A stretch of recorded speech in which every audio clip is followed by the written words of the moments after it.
राधे राधे भक्तों, आज हम सब नाम संकीर्तन की महिमा का गुणगान करेंगे। इस कलयुग में भगवान के नाम की महिमा सबसे अधिक बताई गई है। नाम की महिमा वैसे तो हर युग में ही बताई जाती है, परंतु कलयुग में आयु कम होने के कारण तपस्या या गादी ये सब नहीं हो पाते, तो मनुष्य भव सागर पार कैसे उतरे। इसलिए मेरे प्रभु ने कलयुग में भव सागर पार उतरना कितना सरल कर दिया है। मेरे प्रभु कितने दयालु हैं। उन्होंने केवल भगवान नाम को ही कल्याण का सुगम साधन बताया है। कहा भी गया है, कलयुग केवल नाम धारा, सिमर सिमर नर उतरहि पारा। संकीर्तन उससे कहते हैं जिसमें मधुर संगीत और वाद्य यंत्रों द्वारा उच्च स्वर में प्रभु के नाम की महिमा गाई जाती है। उनके नाम के अलावा उनकी लीला, गुण, चरित्र आदि का भी कीर्तन किया जाता है, परंतु नाम संकीर्तन सब में श्रेष्ठतम माना जाता है।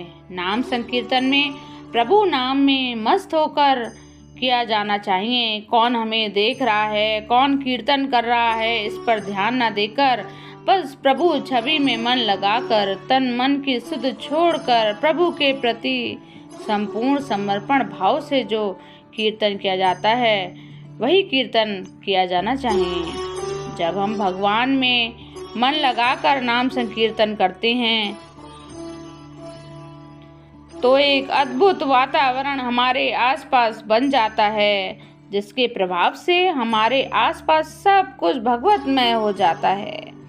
कहते हैं जो वस्तु जितनी सूक्ष्म होती है वो वातावरण में अधिक व्याप्त रहती है। तो जब हम नाम संकीर्तन करते हैं तो हमारे अंदर भगवत भाव प्रकट हो जाता है। भगवान में हमारा भाव उत्पन्न हुआ और भगवान तो सर्वव्यापक हैं, अतः भगवत भाव से नाम संकीर्तन किया जाता है तो संसार पर बहुत ही विलक्षण असर पड़ता है।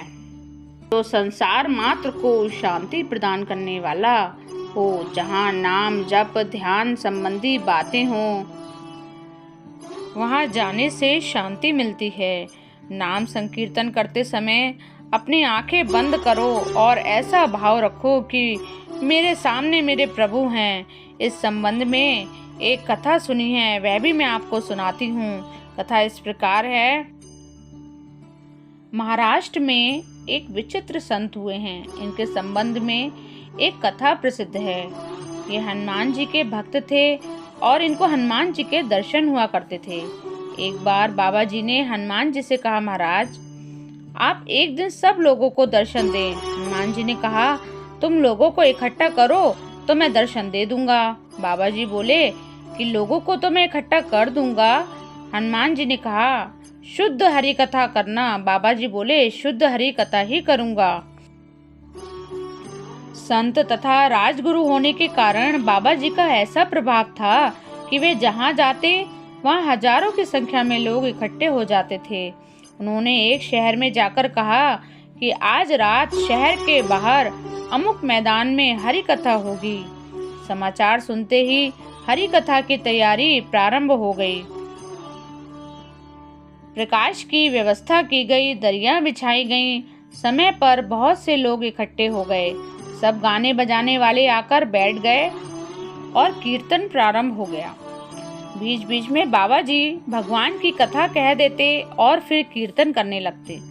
ऐसा करते करते वे कीर्तन में ही मस्त हो गए। लोगों को यह आशा थी कि अब बाबा जी कथा सुनाएंगे, पर वे तो कीर्तन ही करते चले गए। लोगों के भीतर असली भाव तो था नहीं, अतः उन्होंने सोचा कि ये कीर्तन तो हम घर पर ही कर लिया करते हैं, यहाँ कब तक बैठे रहेंगे। ऐसा सोचकर वे धीरे धीरे उठकर जाने लगे। थोड़ी देर में सभी लोग उठकर चले गए। धीरे धीरे गाने बजाने वाले भी खिसक गए। बाबा जी तो आंखें बंद करके अपनी मस्ती में कीर्तन करते ही रहे। प्रकाश की व्यवस्था करने वाले भी चले गए। अब दरी वालों को कठिनाई हुई कि बाबा जी तो मस्ती से नाच रहे हैं, दरी कैसे उठाएं। तब उन्होंने एक अटकल लगाई। जब बाबा जी नाचते नाचते उधर गए तो इधर की दरी इकट्ठी कर ली, जब वो उधर गए तो उधर की दरी इकट्ठी कर ली और चल दिए। जब सब चले गए तब हनुमान जी प्रकट हो गए। बाबा जी ने हनुमान जी से कहा कि महाराज सबको दर्शन दें, हनुमान जी बोले, सब हैं कहाँ? वहाँ तो कोई था ही नहीं, केवल बाबा जी ही थे। इस प्रकार भावपूर्वक केवल भगवान नाम का कीर्तन करना शुद्ध हरि कथा है। इस शुद्ध हरि कथा से भगवान साक्षात प्रकट हो जाते हैं।